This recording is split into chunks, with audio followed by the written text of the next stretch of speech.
1.5 million USD. That's a lot for a game's prize pool less than 2 years old and is one of the biggest esports in China right now, with a World Cup taking place in Singapore and China itself. But you probably never heard of it or cared. It's got massive production, big stage, all probably at a much smaller scale than the likes of League of Legends and other big scale esports. But from July 2021 to January 2023, two World Championships, regional qualifiers, a pro league in China, a small scale collegiate in the UK, all totaling to probably like 4 million USD plus. But despite the 10 million plus copies sold, it has about 30 to 40,000 players combined on all servers outside of China. And that's the North American server, that's the Southeast Asia server, and EU. As for its recent Xbox player base, it doesn't look like a large number, despite the Game Pass route it has taken. And here's kind of why. It's not free to play, yet it has free to play monetization and probably worse.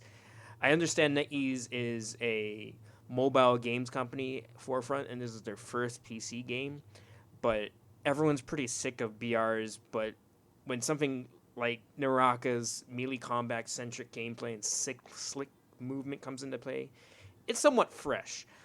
But putting that aside, it's pretty unheard of to charge for a BR focused game in this day and age. Like, long gone are the days to pay BRs like H1Z1 or PUBG.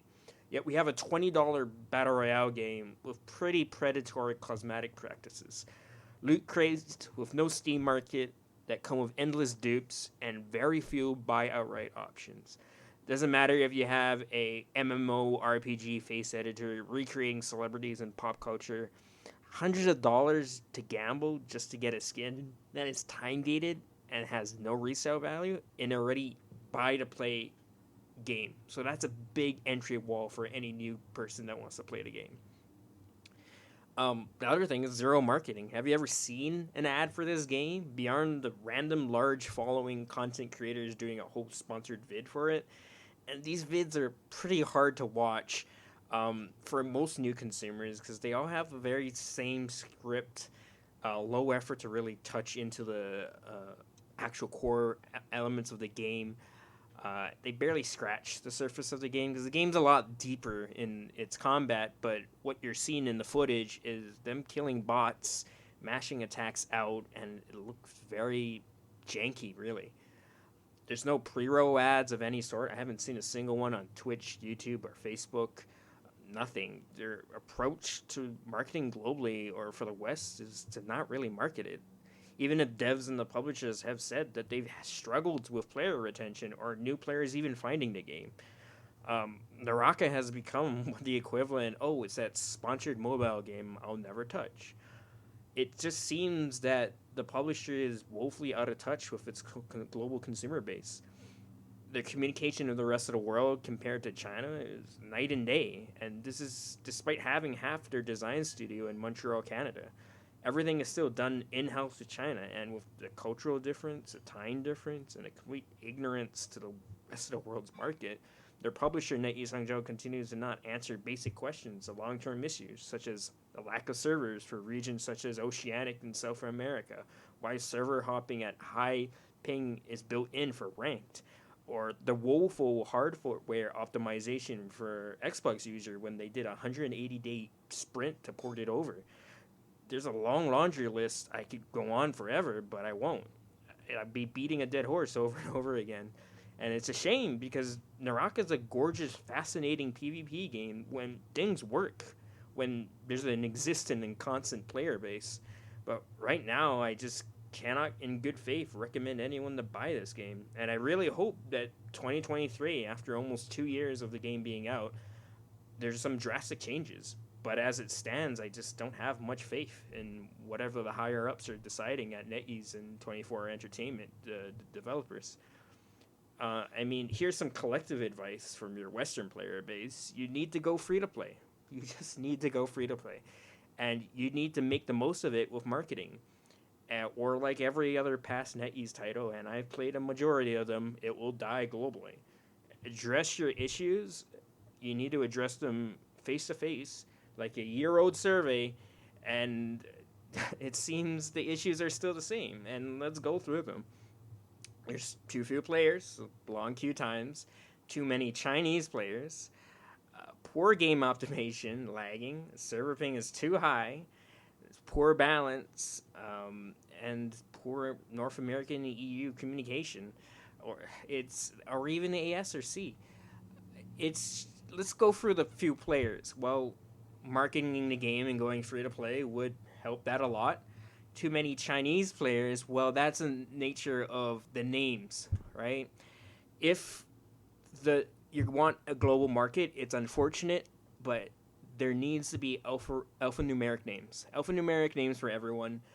This would make reports or understanding who I'm fighting, even though I can read, even though I am Chinese, I can read those names. It's not helpful for the majority of North American or European players to feel like they're playing on a different server.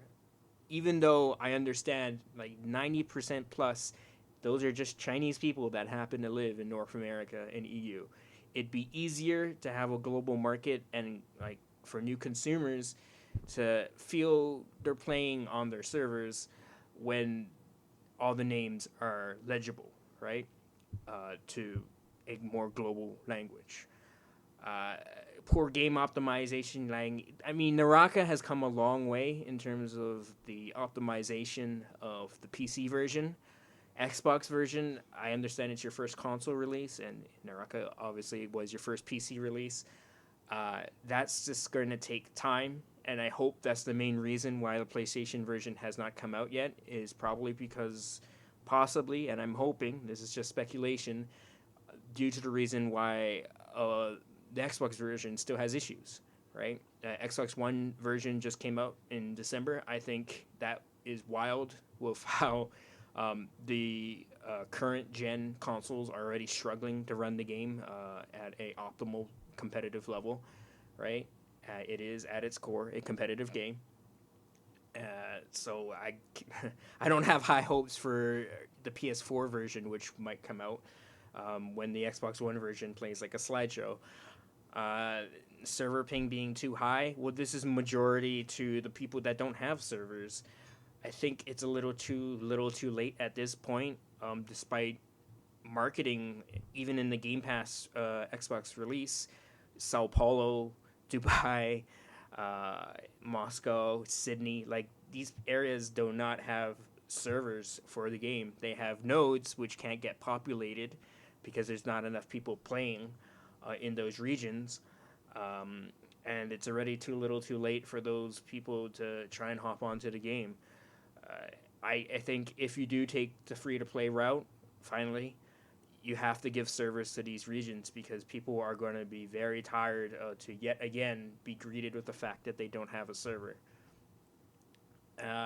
Poor balance. I think balance in Naraka is always going to be a tough thing to really address. Right now with Takeda and Tarka, the way that they are, those characters. But at the same time, I think it's the last thing that we really need to worry about when everything else is much larger and bigger, glaring issues right now. Because without a player base, doesn't matter how well you balance your game, and I do see that compared to other games, there are hot fixes and balances pretty relatively frequent, but there needs to be a better addressing of long-term balancing, obviously. Poor North American and EU communication, that's just something that you have to address like quickly because everyone's being left in the dark of what's going on in development and how the issues are being tackled because they're never addressed. That, oh, we understand that there's these issues, we'll address these issues, we're working on it, is better than being completely silent. As it is right now, that's all we've really been greeted with is silence. Cut the red tape, make a publishing team in Montreal.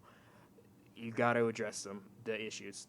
This is otherwise I can't really see much of a future in this game for the West, right?